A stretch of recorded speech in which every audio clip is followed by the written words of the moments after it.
I don't know about you, but I'm kind of over this whole boss babe movement. It gives very masculine energy, very toxic masculine energy. And it also gives overworking, hustling. And I no longer subscribe to that. I wonder where you're at, but probably you kind of want to learn how to balance both that masculine go, go, go hustling energy, but also that feminine energy that I do think is missing a little bit in the whole female entrepreneurship world. Now, this will also apply to you if you're not a female entrepreneur and you are working a job.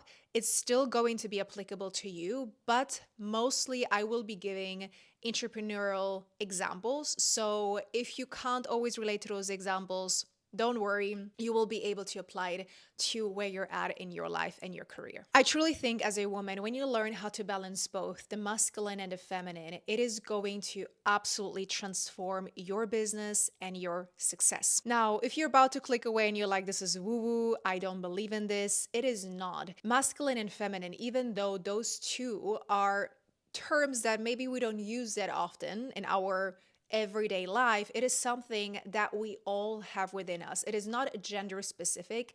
It is the energy that we live by, that we feel, that we portray to the world. In this video, I will talk both practical strategies, but also intuitive strategies so that you can combine and learn how to truly balance both the masculine and the feminine in your business. What are masculine and feminine energies? As I was saying before, it is not a gender specific energy. It is something that we all have, no matter what gender you are. We all have both energies, and we tend to shift between those two energies every now and then. Sometimes we are more masculine, sometimes we are more feminine. The masculine energy is, as I was saying, it's a very go go go action taking. It's very practical. It's, organizational. It's very much this type of energy that gets you out there and, gets you the result that you want because of your actions.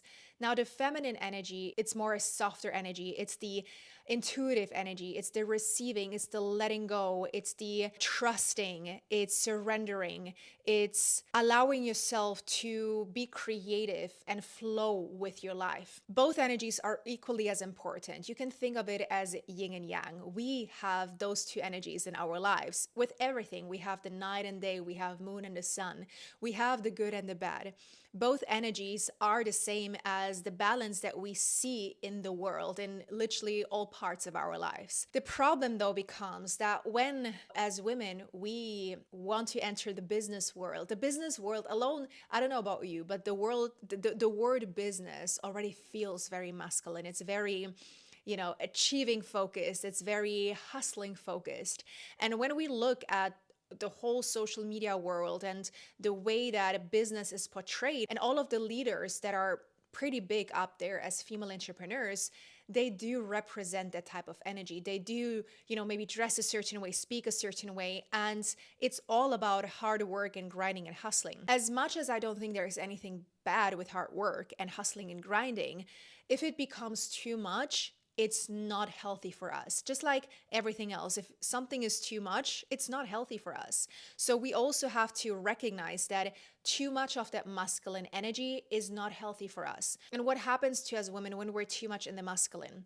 We burn out. We get chronic health issues. We get other health issues like hormonal health issues, pain, and symptoms that oftentimes we can't explain, but they're actually caused by too much of the masculine and too little of the feminine. The truth is, it's not only in the business world, it's in general. We grow up in a world where it's all about achievement and performance and productivity. Even in school, it starts there, where creativity and, the intuition and teaching us women to connect with that, which we naturally have within us, is not as important. It's more important to achieve and do more and get those good grades and whatever that might be. I myself have been stuck in too much of that masculine energy. I have a very strong masculine energy that is still within me, and that is still something that I personally always have to be conscious about. But I have learned over time that the more I tap into my feminine energy, the more success I create in my business, the more happy I feel, the more balanced I feel, the less tired I feel, the less blocked I feel. When you learn how to tap into your feminine energy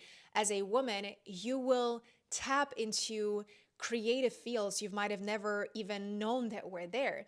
Because as a female entrepreneur, it's not only about producing and making a lot of money, but it's also about being creative, right? And having ideas and creating projects. And the more that we tap into that feminine energy, the easier it will be for us to tap into our infinite potential that we have within us. But when we are blocked and we are constantly focused on the doing and the producing and the grinding, we cannot access that very natural part of ourselves that we have within us. The first way to balance both the feminine and the masculine energy in your business, and as much as this is a conventional tip, it is still a very powerful tip. It is creating a structured flow. You need to build a framework within your business that has both structure but also time for you to flow and to just be with yourself. What I've seen a lot of times, and I've done this mistake before, is I would structure my week so much that there was no time for me to just have a tea in the middle of the day and think about my business and be open to creative ideas. Because when you're doing all the time and you have a super rigid structured day, when are you supposed to be creative? When are you supposed to come up with new ideas? When are you supposed to actually rethink decisions maybe that you don't want to do anymore? Or maybe you want to change something in your business. You've been unhappy for a while and you will not have that time for you to think about those things if literally every hour of your day is planned. I'm not saying do not have a structure, but the perfect balance is having a structure and also in that structure having some time for you to just flow. I personally love to have one day in the week where I don't have any calls, no client calls, no podcast interviews, nothing, where I can just be with myself and I don't have interruptions in that day. I still do work, but because I have no calls and I don't have to think about things that where I have to be, I am able to create more space for me to just think and write content or create things that I always wanted to create. But when you, for example, have a call scheduled at 9 and another call scheduled at 11 and you have an hour in between, it is super hard for you to get into the creative flow because you're already thinking about the next call and then you're just doing all the things that have to get done in that day. And then there's no space for you to truly flow through the day. When I started doing this and I started to plan more flowy time in my calendar, it has made such a big difference because all of a sudden I have these ideas about a new TikTok video or about a new YouTube video, and I'm getting all of this inspiration that I wouldn't have had before. It's important to set that time aside, even if it's you going for an hour to a coffee shop, getting yourself a matcha latte, bringing your journal, and just sitting there and thinking. I love the teachings by Bob Proctor because he always said, you have to allocate time to think.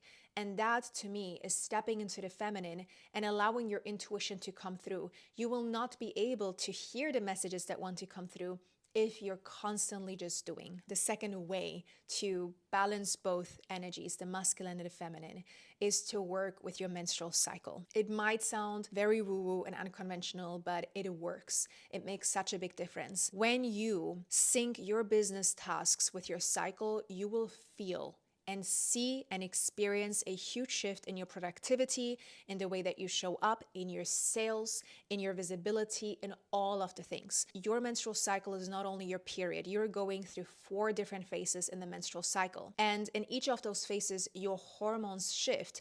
That means the way that you think, the way that you articulate yourself, your energy, your creativity, all of that changes. For example, during the follicular and ovulatory phase, you're naturally more energized, you're naturally more creative, you're naturally more outgoing. So this is the perfect time to take action, to go out there, to network, to go on sales calls, to launch projects.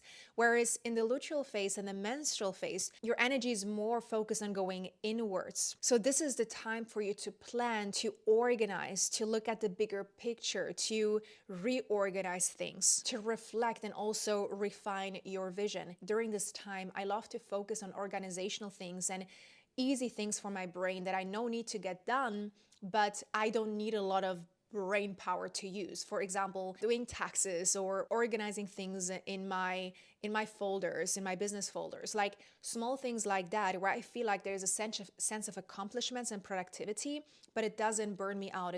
I don't feel like it's hard on my brain to do that, if that makes sense. The next tip that I have for you is to prioritize your tasks and your energy effectively. This is going to be combined with the menstrual cycle, but keep in mind, as women, we don't have a 24-hour clock like men. Men go to bed at night, they wake up in the morning. When they had a good night's sleep, they feel energized, and slowly the energy decreases throughout the day. We women, we have a 28-day cycle. This means that there will be days in the month where we have a lot of energy and we want to do it all. And then there's going to be days where your energy is going to be lower. The more you can organize yourself around your cycle and have it all, for example, in a platform like Asana, and you see all the tasks that need to get done, you will know that there's going to be times where you have more energy, utilize that energy to do all that work. But also when you notice your body wanting to slow down, and this is what's really important, is also creating that awareness within yourself and noticing, when is my body tired? Am I ready to take a break? Not, do I need to take a break, but am I ready? Am I willing to slow down for a moment? And even if it's 5-10 minutes in the middle of the day, for you to just lay on the couch or lay on the bed, close your eyes, do some yoga nidra, which I love, and just breathe. This is already you tapping into the feminine energy, listening to your body, slowing down, and then going back to work when you need to.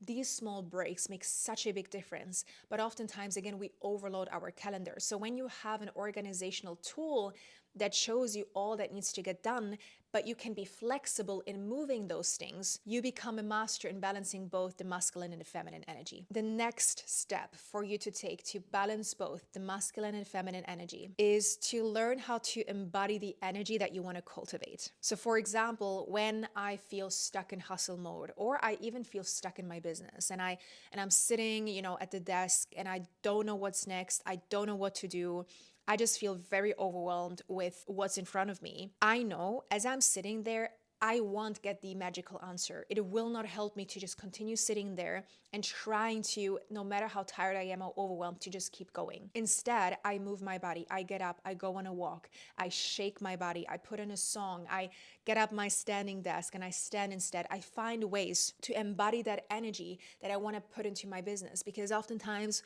we can sit in front of our screen for 8 hours. Is that the energy you want to portray in your business? Probably not. Open your shoulders up, dance, go on a walk, feel yourself, dress up. Whatever you got to do is to cultivate that energy of your business.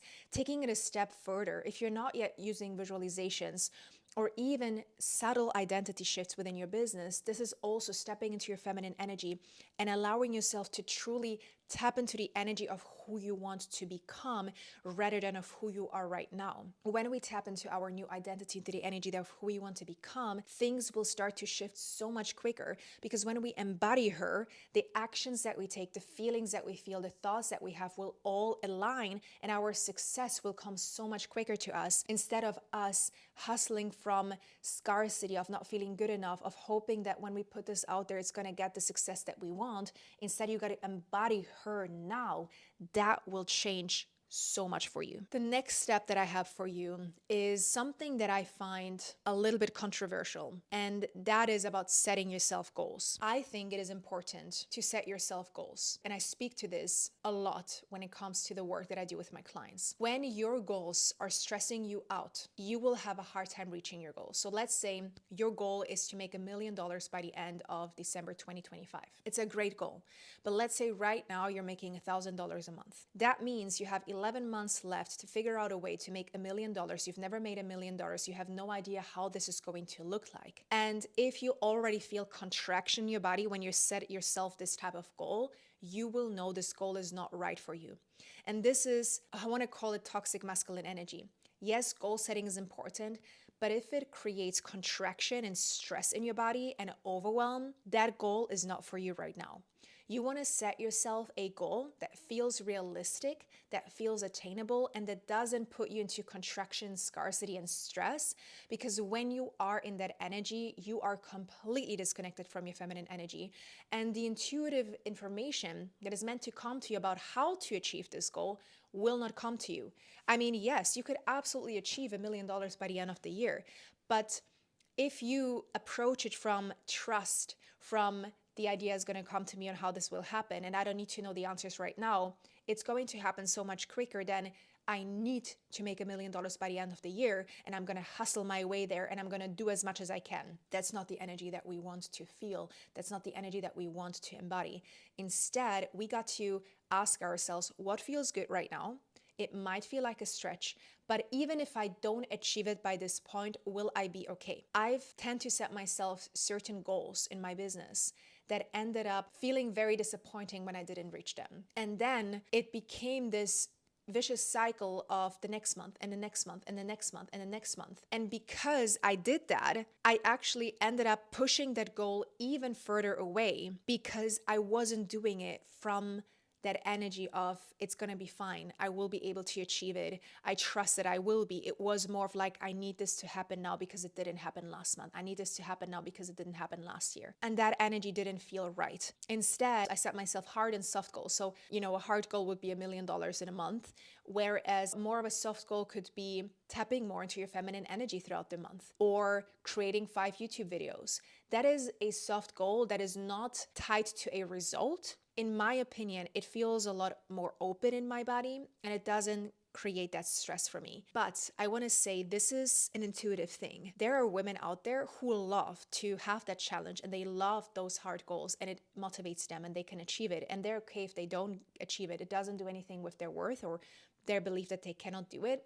But if it does affect you, notice that and allow yourself to shift the way that you set yourself those goals. The next thing, and this truly made a big difference, is to schedule intuitive check-ins within your day, within your business. This is where you tap into your intuition and you ask yourself, am I still on the right path? Am I doing this because I want to?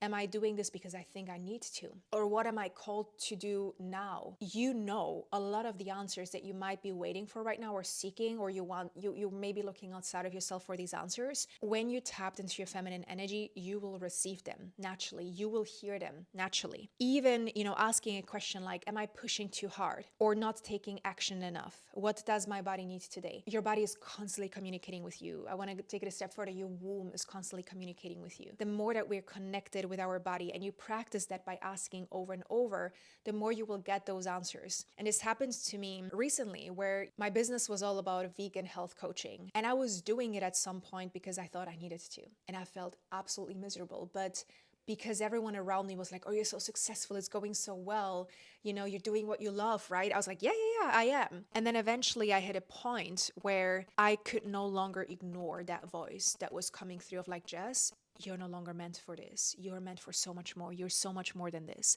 You're meant for bigger things. And I'm not saying it wasn't big, but I didn't want to have a label of a vegan health coach anymore. I knew I'm so much more than that because of the work that I was already doing in the background of my clients. I decided to listen and I decided to pivot. And I'm so grateful I didn't keep going because it would have completely exhausted me. Yes, I was successful. Yes, I was making a lot of money, but I wasn't happy. And to me, I don't want to sacrifice my happiness just to have a business running. Then I can go have a job and have a 9 to 5 if that is what I want. I started my business because I wanted to be happy and free and do what I love, and not because I needed to show up every day doing something because it was working and keeping doing that because it was working. As a final thought, remember balancing both the feminine and masculine energy is not only 50-50. Some days, some weeks even, you might be very much in your masculine, but this is where you listen to yourself and you know when to slow down. You know when to tap into your feminine. There were times in my business I was 100% in my masculine because it was all about the doing and the going, and there was no space for me to tap into my feminine. But I still allowed myself to start the day slower. I still found feminine tools to utilize in my day. Despite my business being all masculine, in my personal life, I would find feminine activities that would still reconnect me with that as much as possible. And then there's going to be days or maybe weeks in your business, which happened to me, as I was saying, almost a year ago, where I realized I was not ready to keep grinding. I actually needed to hear myself. I needed to hear my intuition. I needed to trust myself instead of keeping going and doing things that didn't make me happy anymore. And ultimately, it's also about you being honest with yourself and knowing that if you were to keep going with your masculine energy like that, it's not going to really serve you in the long run. I really hope this was helpful for you. If it was, please let me know down below. I'm sending you so much love, and until the next time.